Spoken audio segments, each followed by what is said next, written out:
పోలీసులపై మండిపడ్డారు వైసీపీ మహిళా ఏజెంట్లు. ఎర్రపల్లి గ్రామంలోని పోలింగ్ బూత్ లోకి తమను రానియకుండా బీటెక్ రవి తమ్ముడు భరత్ అడ్డుకుంటున్నారని మహిళా ఏజెంట్ ఆరోపించారు. పోలీసులు చోద్యం చూస్తున్నారని మండిపడ్డారు.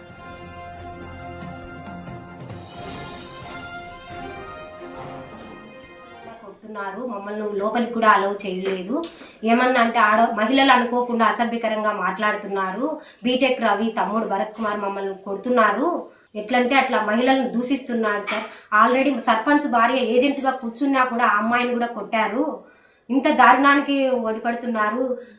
సుమారు 5 గంటల సమయం నుంచి బీటెక్ రవి తుగుట్ల మధు వాళ్ళ సంబంధం 200 మంది పోలీస్ బూత్ దగ్గర ఉన్నారు. అంతమంది రూల్ ప్రకారం ఏమవసరం. పోలీసులు కూడా హేళన చేస్తూ చూస్తున్నారు. ఎలాంటి కార్యక్రమాలు చేయడం లేదు. వాళ్ళని మమ్మల్నే బయటికి పంపిస్తున్నారు, కానీ వాళ్ళని ఒక్కరిని కూడా బయటికి పంపలేదు. పోలీసులు కూడా ఊరికి అమానుష్యంగా మాట్లాడుతున్నారు మా మీద. మమ్మల్ని లోపలికి అలౌ చేయలేరు. ఓటర్లే జరగరు. ఒక్కొక్క మహిళలు బయట నుంచి వచ్చి కూడా మీరు ఎందుకు ఓట్లు లేవు కదా ఇక్కడ ఎందుకు వస్తున్నారు అంటే మేము ఆడుకోవడానికి వస్తున్నాము అంటున్నారు సార్. ఇంత దారుణానికి ఒలపడుతున్నారు మా మీద. మమ్మల్ని ఏజెంట్లుగా కూడా అలౌ చేయలేదు. మమ్మల్ని కొడుతున్నారు. ఎలాంటి మమ్మల్ని దారుణంగా హింసిస్తున్నారు. మామూలు సాఫీగా ఓట్లు జరగాల్సింది పోయి ఇంత దారుణానికి ఒలపడుతున్నారు సార్. వీడియో తీయడానికి కూడా ఫోన్లు లాక్కున్నారు. ఆడవాళ్ళు అని చూడకుండా మమ్మల్ని ఆధార్ కార్డులు స్లిప్పులు మమ్మల్ని చించేస్తున్నారు. ఇదే అంశానికి సంబంధించిన డీటెయిల్స్ ను మా అసోసియేట్ ఇన్పుట్ ఎడిటర్ గణేష్ అందించడానికి సిద్ధంగా ఉన్నారు.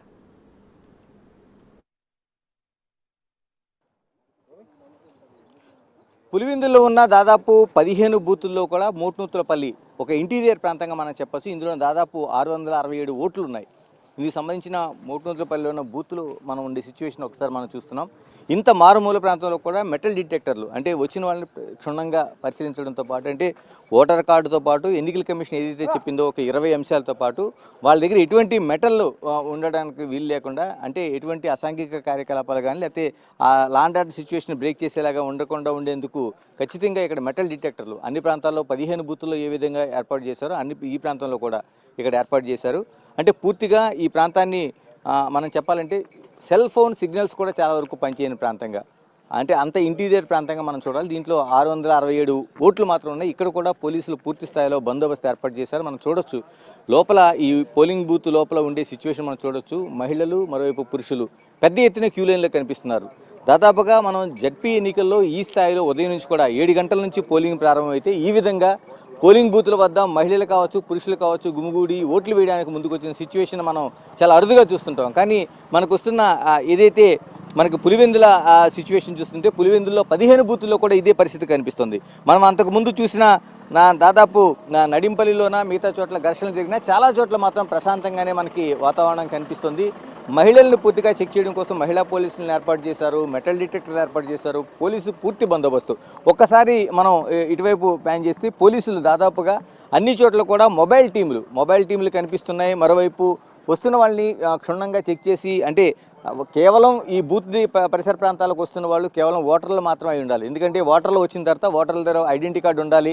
మిగతా అంశాలు తప్ప మిగతా వాళ్ళు ఎవరు లేకుండా ఉండేందుకు పోలీసులు ఇక్కడ పెద్ద ఎత్తున చర్యలు తీసుకుంటున్నారు. అంటే ఈ ఓటు వేసేవారు ఓటు హక్కు వినియోగించుకునే వాళ్ళు అయి ఉండాలి, లేదంటే దీనికి సంబంధించిన పోలింగ్ ఏజెంట్లు అయి ఉండాలి. మిగతా వాళ్ళు ఎవరు కూడా ఇక్కడ ఉండడానికి వీల్లేదనేది పూర్తి స్థాయిలో అన్ని చోట్ల కూడా భద్రత ఏర్పాటు చేశారు. మనం ఆ సిచ్యువేషన్ అనేది మనకి చాలా చోట్ల పోలీసులు దాన్ని నియంత్రిస్తున్న సిచ్యువేషన్ అయితే కనిపిస్తుంది. ఎందుకంటే ఎక్కడ కూడా ఎటువంటి ఘటనలు జరగకుండా ప్రశాంతంగా పోలింగ్ జరిగేందుకు అనుకూలంగానే ఇక్కడ ఈ సిచ్యువేషన్ అంతా ఏర్పాటు చేస్తున్నారు పోలీసులు. టోటల్గా 15 ప్రాంతాల్లోన కేవలం 4 ప్రాంతాలని సమస్యాత్మక ప్రాంతాలుగా ముందు ప్రకటించిన ఇప్పుడు 15 ప్రాంతాలు కూడా సమస్యాత్మక ప్రాంతాలుగానే మనకి డిఐజీ కోయి ప్రవీణ్ మీడియాతో మాట్లాడుతూ స్పష్టం చేశారు. 15 ప్రాంతాల్లో కూడా పూర్తిగా పటిష్టమైన భద్రత ఏర్పాటు చేస్తున్నాం. ప్రతి వాహనాన్ని తనిఖీ చేస్తున్నాం. ఓటర్లకి ఏదైతే లోపల ఓటర్లు మాత్రం అనుమతిస్తున్నాం. సాయుధులైన పోలీసులతో పాటు మిగతా పోలీసులంతా అలర్ట్గా ఉందనేది అని చెప్తున్నారు. ఏదేమైనా ఇంత ప్రాంతాల్లో కూడా ఓటింగ్ అంటే దాదాపు దశాబ్దంన్నర అంటే 15 ఏళ్ల క్రితం సిచ్యువేషన్ తీసుకుంటే అన్ని చోట్ల కూడా ఏకగ్రీవంగా జరిగిన ఎన్నికలు దీంట్లో చూసుకుంటే ఇది జడ్పీ ఎలక్షన్ బై ఎలక్షనా లేకపోతే అసెంబ్లీ ఎలక్షన్ అన్నట్టు రీతిలో చాలా చోట్ల సిచ్యువేషన్ కనిపిస్తుంది. అందుకే 15 ఏళ్ల తర్వాత ఈ ఓటు హక్కును వినియోగించుకుంటున్నారు కాబట్టి చాలా చోట్ల ఓటర్లు బారులు తీరి మనకి క్యూ లైన్లో కనిపిస్తున్నారు. ఆడ ఒకటే